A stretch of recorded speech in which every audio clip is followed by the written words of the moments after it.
In this video, we're going to talk about what it means to sell a stock short. So typically, we think of making money in the stock market by buying a stock and waiting for the price to go up so we can realize a return. But we can also make money if the price declines. And we do that through a short sale, which is basically a process of borrowing shares from a broker. And then we take those shares that we borrowed and we immediately sell them on the market. And then we wait for the price to drop, to go down. That's a key assumption here. We're betting against a stock. We think that the price is going to go down, and that benefits us because then once the price does go down, then we can purchase the shares for that lower price and then give them back to whoever it was that lent us the shares to begin with. So I'm going to walk you through an example. It'll make it a little bit easier to understand. Let's say that you're looking at selling short Microsoft. So MSFT, that's the ticker symbol for Microsoft here. And let's say that the stock price is currently trading at $32 a share. And so you think that the price of Microsoft is going to go down. Now, there could be any number of reasons that you believe that. Let's just say that, for example, that you think that cloud computing is just going to devastate Microsoft's business model and that they're just going to have all kinds of problems and that their business is just going to fall apart. The stock price is going to go down. So you call a broker. Let's say you call Bob the broker here.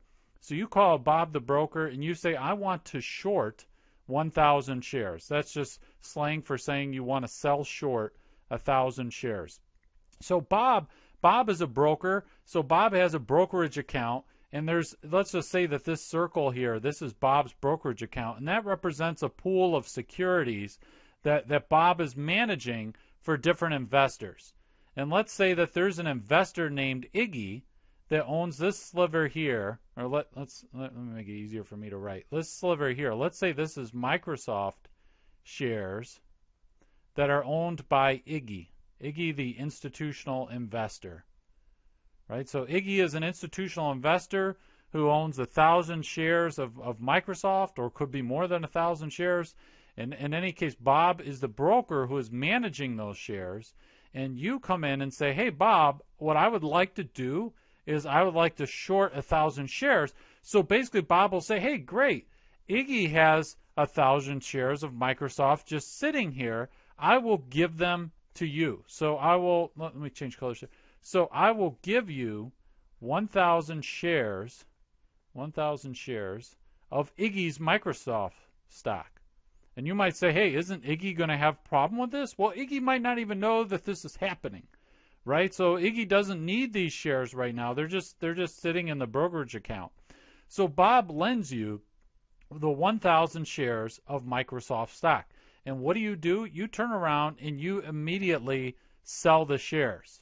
So what are you going to recognize on that? So you've got 1,000 shares times $32 a share. And where did I get the $32 from? Well, that's the current stock price, right?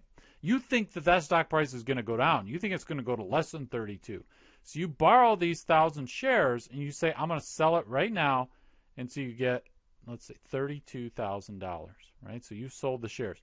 Now what happens is you play a waiting game, right? And ideally, the stock price of Microsoft is going to go down. Otherwise, you're actually going to incur a loss, which we'll talk about momentarily. But let's assume that 3 months go by and Microsoft makes some kind of announcement and says, you know what?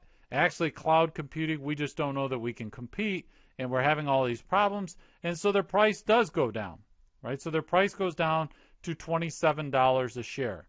So now, hey, things are working out for you. The price dropped like you thought it would. So what do? You buy 1,000 shares, right? So you buy these 1,000 shares at $27 a share. So that's 1,000 shares times $27. So that's going to be $27,000 that you're paying for these shares. And now what you're going to do is you're going to give these shares, you're going to give them back to Bob, and Bob's going to put them back in Iggy's account here, right? So all that happened is you borrowed these 1,000 shares up front, and then now that you buy them, you're returning them, right? So you're returning them back to Iggy's account. So let me just make sure here. So they come out of Iggy's account that Bob is managing for Iggy. You borrowed the 1,000, but now you have to put them back. But the thing is, and you might be wondering, where do you make money on this? Well, look, when you originally took them, you sold them for $32,000, right? But now you waited, the price went down, and you bought them back for $27,000, right? So even though you're returning shares, the same amount of shares, you actually, it was cheaper for you to buy them than what you originally sold them for, right? So now you're going to have some other costs here. Let me just so we can think about this as you're realizing a gain. You're going to have $32,000. That's from right here. That's from when you sold the shares, and then you bought them back at $27,000. So you've got this $5,000 gain. Now, of course, it actually is going to be a little less than $5,000, and here's why. You have to pay Bob a fee, right? Bob isn't going to do this for you for free, so that he's running this transaction for you. And now you have to reimburse Iggy. Now you might say, well, hey, then how is there any money being made? Well, Iggy doesn't get any of this $5,000 gain in the sense that it's not like Iggy is benefiting from the short sale. But you reimburse Iggy if there are dividends. And so think about it like this. So it was 3 months, right? So this was 3 months went by before the price dropped and you bought the shares back, right? So that was 3 months that you waited for the price to drop. Well, Microsoft might have issued dividends during that time. And because technically the shares have been sold and you haven't bought them back yet, and they're not in that account. Even though if Iggy were to look up online and see what was in his account, he would see that. But technically the shares don't exist, and they're at that point in time, and they're not giving any dividends. So Iggy is to reimburse Iggy for any dividends that were lost. That's going to come out of this $5,000 gain. So I should just say here, $5,000 gain less fee for Bob and dividends for Iggy. But you can see there's quite a lot of money that's to be made here, right? Now remember, you made a big bet here, right? You made a big bet that the price was going to drop. And it did drop, so you made money. But the price could have went up, right? The price could have went up. Even if you're right about thinking that, hey, down the road, cloud computing is going to cause these problems for Microsoft, the timing of your short sale might be such that, hey, maybe you say that you're going to sell the stock short, and then Microsoft has some kind of positive, unexpected earnings announcement, or they sign some contract with some customer. They do something, and the stock price goes up in the short term, and then now you've got a problem because the stock price just went up. And so now, if instead of being able to buy the shares at $27 a share, let's say you had to buy them at $40 a share. Right, so now it'd be $32,000, but minus the $40,000. Now you'd have an $8,000 loss, right? So you'd lose $8,000 if the price went up to $40 a share, let's say. Plus, you still have to pay the fee and so forth, and reimburse Iggy for any dividends.